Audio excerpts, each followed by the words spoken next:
हां सांगा. सो एक खूप महत्त्वाचे 2 पॉईंट सांगायचे बाकी आहेत तुम्हाला, की जसं तुम्ही मगाशी मला प्रश्न विचारलात की अहिल्याबाई होळकर. तर अहिल्याबाई होळकरांनी जसं तुम्ही म्हटलं की नाकावर टिचून हे केलं. तर जेवढे ते मुघल लोक होते पाडणारे, तेवढे अहिल्याबाई होळकरांनी जेवढे मंदिरं पाडले तेवढे यांचा जीर्णोद्धार केला. बरोबर. आणि दुसरी मेन गोष्ट म्हणजे की आपल्या मंदिरांच्या आपल्याकडे 1 नाही 2 नाही तर 3 जाती आहेत मनुष्यांसारख्याच. जो क्रम आहे तो असा आहे.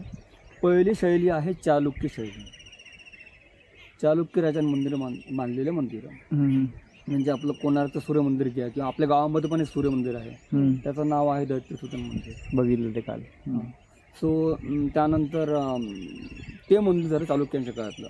आता याचं जर वरचं तुम्ही पाहिलं असेल मंदिराचं, तर ते एक नॅचरल लाईट येतो बघा तिथे मूर्तीच्या वर, बघितलं का? तर त्याचं वरचं छत पूर्णपणे गोल आहे.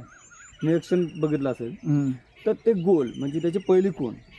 आणि दुसरी गोष्ट म्हणजे याला वर कळस नसतो. बरोबर. त्याला नाही आहे, ठीक आहे. नाही. आणि त्याला 3 दरवाजे आहेत बघा, उत्तर पूर्व दक्षिण, ठीक आहे. तर या 2 खुणा खूप महत्त्वाच्या असतात की या. आणि मग याची रेंज किती आहे? 1200 वर्ष ते 1500 वर्ष रेंज जुनी मंदिरं चालू. मग आला भगवान श्रीकृष्ण यांचा काळ, कुठला? यादव.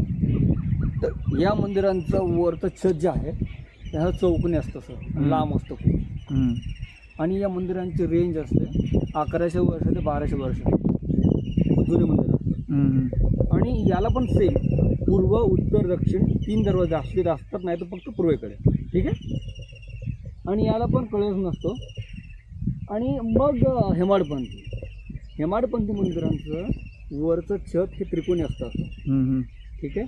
त्यालाही उत्तर पूर्व दक्षिण 3 दरवाजे असतात, पश्चिमेकडे दरवाजा नाही आणि वरती कळस नाही. असला तर फक्त घुमट असतो तसा, बाकी काहीच नसतं. तर ह्या 3 शैल्या अशा आपण ओळखू शकतो: हेमाडपंथी, यादवकालीन आणि चालू. हे पण मंदिरच आहे. या हे पापहरेश्वर मंदिर आहे. आणि ते जे दिसतंय सर, ते खूप महत्त्वाची गोष्ट आहे बरं.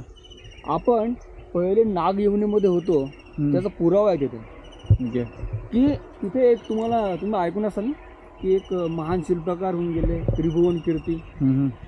तर त्रिभुवन कीर्तीने हे सिद्ध करायचा प्रयत्न केला जुन्या काळामध्ये की आपली यवनी पहिले नागयवनी होती, मनुष्य योनीमध्ये आपण नंतर कन्वर्ट झालो. बरोबर. जसं साप आपली कातडी बदलतो जुनं झाल्यानंतर, नवीन पकडतो, तर तसं हे जे आहे त्याच्या छतावरती नागाच्या उलट्या काठी त्यांनी दाखवलेल्या आहेत आपल्याला. आणि ते जे दिसतंय सर ते गोल चाकासारखं, तर ते पण मामूली गोष्ट नाही आहे. तो आहे आग ओकणारा सिंह आहे तो. ओके. आणि ते आहे आपलं पापहरेश्वर नावाचं हेमाडपंथी मंदिर. ओके. आणि ती याच्या आतली भग्न झालेली शिवलिंग. ओके.